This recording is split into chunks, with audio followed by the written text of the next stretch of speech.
Welcome back to the Timeless Watch channel, guys, and welcome to Verona. Verona is one of my favorite cities in all of Italy. It's about an hour and a half by train from Venice, about the same from Milan on the other side, somewhere between the two. And it's one of the most beautiful romantic cities of all of Italy that I've seen. I came here about 25 years ago. It was a horrible day, it was rainy. Didn't matter, I still fell in love. It's originally a Roman town. It's got more Roman architecture than any other town in all of the world, other than Rome itself, of course. And I absolutely love it. Any chance I have to come here, I'll take. So you might be wondering, well, what took you so long? Why did you wait this long? If you love Verona so much, why didn't you show it to us on the Timeless Watch channel already? While I was waiting, I was holding off. I was waiting for the right watch to come along.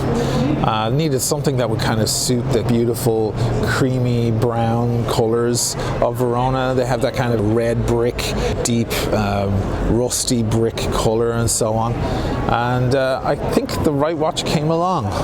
My good friend Michele gave me a loan of his GMT MASTER II, the CHNR, aka the Rootbeer. I don't drink root beer, I don't like root beer, but that's the nickname for it. For me, when I see these colors on this watch, I think of buildings like this and other buildings, the Castel Vecchio, that kind of deep maroon brick color.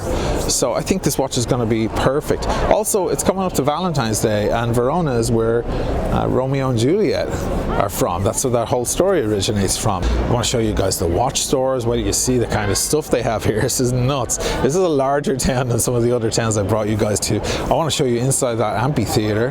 It's pretty amazing stuff. Incidentally, they're going to be finishing in 2026. They'll be doing the closing ceremonies for the Winter Olympics in there and in Cortina, the last town that I brought you to. So, see, it's all coming together. Beautiful. So let's go have a look around Verona. I'll show you inside there. I'll show you the other buildings, and of course, I'll show you the Rolex Rootbeer, the CHNR. Here we go.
This is Arco dei Gavi. It's a 2,000-year-old arch built in Roman times as a connection to Rome from Verona. You're supposed to start at this arch on your way headed down towards Rome. So there was a nice connection there between the two cities.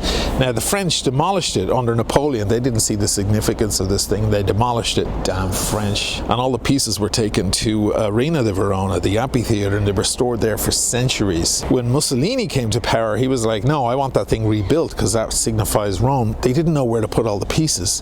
They knew it was the arch, but they didn't know what the arch really looked like. Well, they found a wooden model of this arch that was built back in the 15 or 1600s by a guy called Andrea Palladio. Remember that guy from the Bassano video I did with that beautiful wooden bridge? He designed that wooden bridge. Well, he made a wooden model of this arch before it was destroyed, so they were able to use that model as the kind of blueprint to put all the pieces back of the jigsaw back together. So they reconstructed it right here next to the Castel Vecchio, and it still remains one of the more fascinating structures in Verona.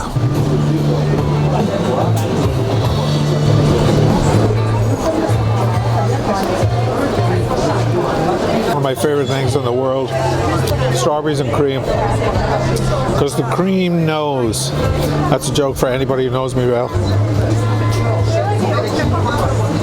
See that funny thing right above my head hanging there from under the arch? That thing is a massive whale bone hanging there for like 300 or 400 years. A lot of different stories about where it came from and why it's hanging there. There's a myth that says it will fall on the first purely honest man to walk under it. If you've never told a lie in your life and you walk underneath it, it'll fall down on top of you, which tells me two things about the Veronese. Nobody is honest in this town because no one has ever, clearly it's never fallen down, and two, if you are honest, you're punished for it.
This is Piazza di Signori, also known as Piazza Dante, because they have a beautiful statue of Dante in the center.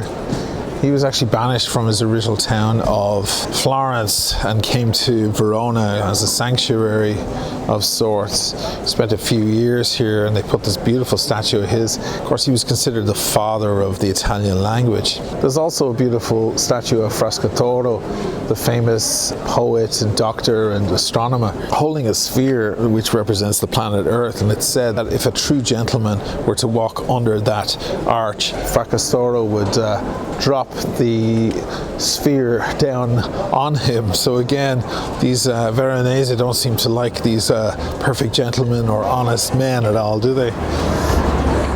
Now I'm going to say it, I think the root beer, the CHNR GMT MASTER II, might be the handsomest of all the GMT models currently available. They sport this beautiful ever rose gold, as Rolex like to refer to it. It's got a particular blend of copper and platinum and gold in there that gives it this lush, deep, kind of red, rusty color, and it catches the light beautifully, and it reminds me of old architecture.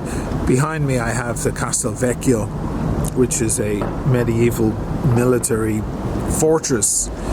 It's quite a miraculous, massive and almost scary looking building. You can go in there now, it's a museum now. You can see all the crazy swords those guys had back in the time, and chainmail and stuff like that. And then coming right out of it, jutting right out of the castle and crossing the Adige River, which is the river that goes right through Verona here, is this beautiful red brick bridge. At the time when it was built, it was the largest one, the longest one of its type in the world, and it's really something to behold. It's definitely a landmark here. People tend to kind of gather around it in the evenings.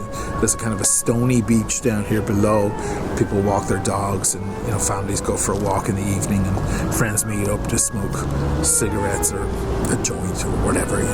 It's a lovely hangout spot as the day winds down, to kind of sit and look at the sun go down over this bridge.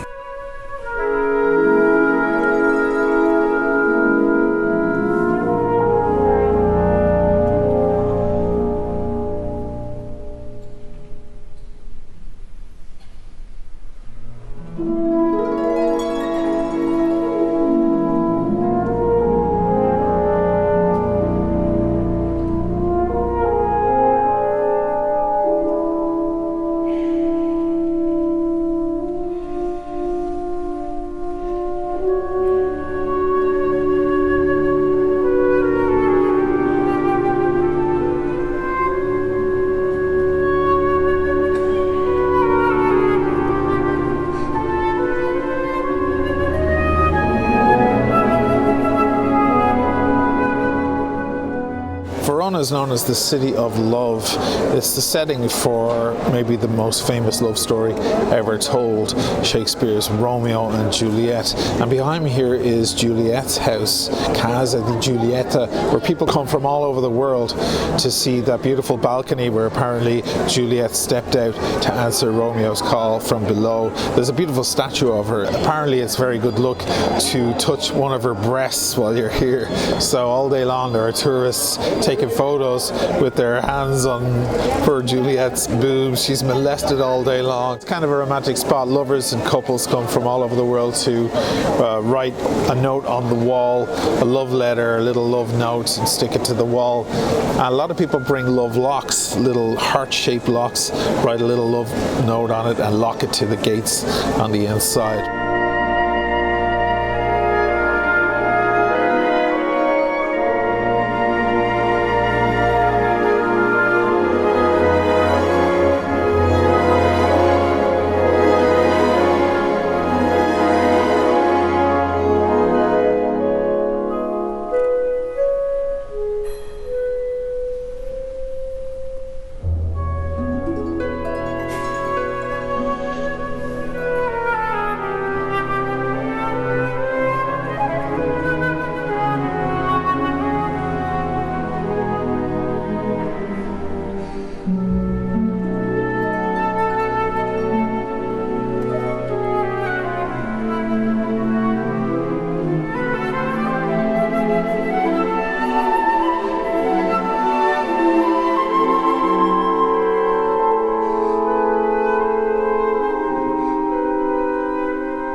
One of my favorite statues in all of Verona is actually this one right behind me. This is to represent the Civiltà Italica. It was put there in 1920 in memory of the Austrian bombardments of November 1914, the First World War. Yeah, it's not the most significant of all the statues, and it's not the oldest statue in Verona by any means, but it does have a little trick of its own. It's quite beautiful. Do you see the way the sword is kind of pointing in this direction? It's coming out a little bit towards the street that's right behind me.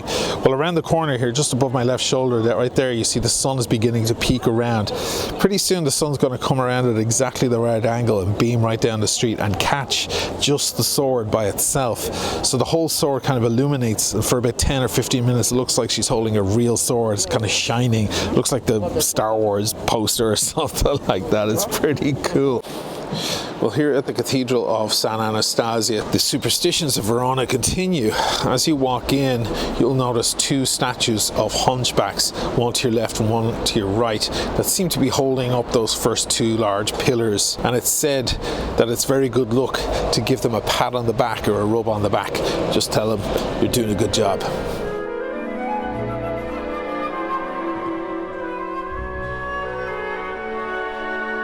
I've come a little bit outside the center here to see this basilica. This is the Basilica of San Zeno Maggiore, where apparently, as legend goes, Romeo and Juliet got married.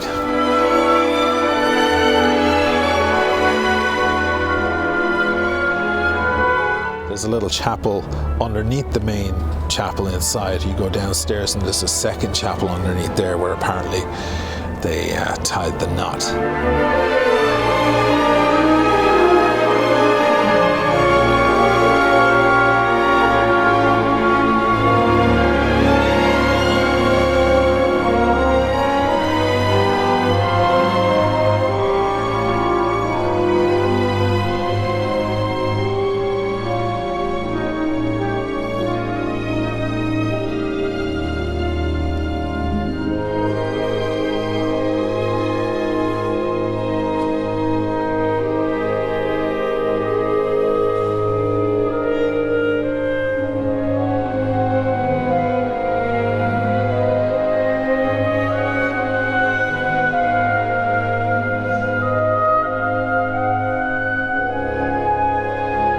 What you're looking at behind me here is the Arena di Verona, the amphitheater, or the arena you could call it, I suppose. It's an ancient theater.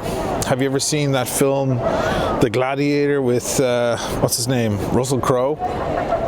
Where those guys come out with their swords and battle one another and fight tigers and all sorts of animals. That's where they did all that kind of stuff, right in there. Like 2,000 years ago, they used to do all that kind of stuff, even after that. And it just continued being an arena. It's still being used to this day. There are concerts going on all the time inside there. Last one I went to see myself was Roger Waters from Pink Floyd. Wonderful. He did Dark Side of the Moon. It was a life-changing gig. Just to even be in there to watch any concert is amazing.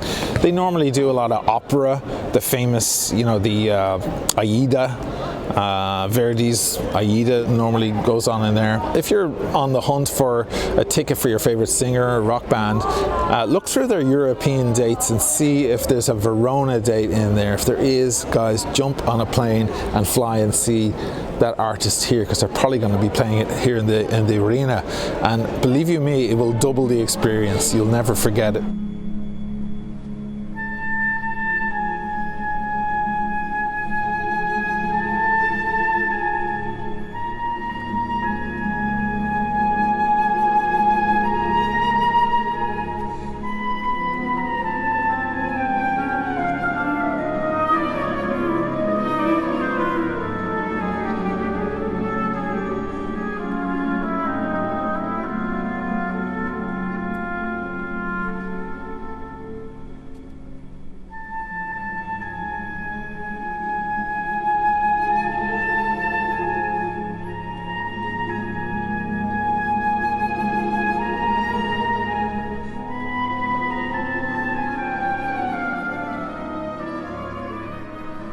In here is Juliet's tomb, where Romeo found her body.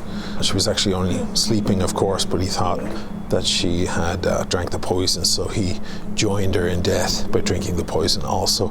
Moments later, of course, she woke to realize he was gone, and she took her own life, and they lay here together.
Now this is Ponte Pietra, the stone bridge. It's the last one of its kind still standing from the Roman times, and it's an absolutely magnificent city landmark, very important landmark for the Veronese. What they do normally here is they take a stroll around the area, cross the bridge, pick up a gelato at the Gelateria Pietra, which is also very famous, and then stroll back. But if you're not into gelato, they say an aperitif will do as a substitute. Now you're talking. So the Rolex GMT Master was released in 1954 at first for Pan Am pilots. They needed a 24-hour bezel and a GMT hand, and that's when what we now know as the Pepsi first came to light. It wasn't until 1963 that they released what we now know as the root beer, and it really did have root beery kind of looks. It was not ever rose gold at the time, it was actually yellow gold, and it was the first of that line that you could get in two-tone. Before then it was all steel or full precious metal. You couldn't get half and half, but the root beer was half and half. It was yellow gold, steel, and it had beautiful brown tones around the bezel. It also had a brown dial, so it's extremely kind of beery looking, you know, and a brown looking in its tones. Later on, a couple of decades later, the GMT and other Rolex watches underwent some overhauls, and they started adding new features, and they came out with the GMT MASTER II, of course, and then they moved on to ceramic bezels. And with all these changes, the root beer was actually discontinued. It wasn't until 2 years ago, in 2018 at Basel, that they re-released that model. The 126711 CHNR with black and brown bezel and ever rose gold. Technically, it's not exactly the same as the original one, is it? I mean, apart from the fact that it's, you know, updated design with the maxi case, etc., and ceramic bezel, it's black and brown on the ceramic bezel, and it does not have a brown dial. It has a black dial. And of course it's ever rose gold, it's not yellow gold. So it has a very, very different look. I don't think there's any modern Rolex that is so different looking to its predecessor. It's probably the prettiest of all Rolex watches, I have to say. And it is special for yet another reason. Most two-tone models are quite easy to get your hands on. As you know, a stainless steel, anything from Rolex is quite difficult to get. You can wind up on a long waiting list if you want one. And of course, the solid gold ones, the solid precious metal ones, are way up there in price. It's much easier to get your hands on a two-tone model, yellow, gold, and steel, but not with the root beer. You could wind up on a very long list for the root beer, so it is probably the only two-tone waitlist Rolex. So 40 millimeters across, about 45 if you include the crown and crown guards. It's got a wingspan of about 48 millimeters, but that increases to about 50-51 if you include those big robust solid end links there. It's not an especially thick watch at about 12.1-12.2 millimeters. So the measurements overall are quite wearable in any different situation. The center links are high polish, made of ever rose gold, flanked by stainless steel satin polished links. They have high polish sides, as does the clasp, and the ever rose gold goes through the clasp also. A fully milled out clasp, the beautiful newer style clasps from Rolex, making the old clasps feel a lot lighter and flimsier. No glide lock on this one, as you would find on a Sea Dweller or Submariner.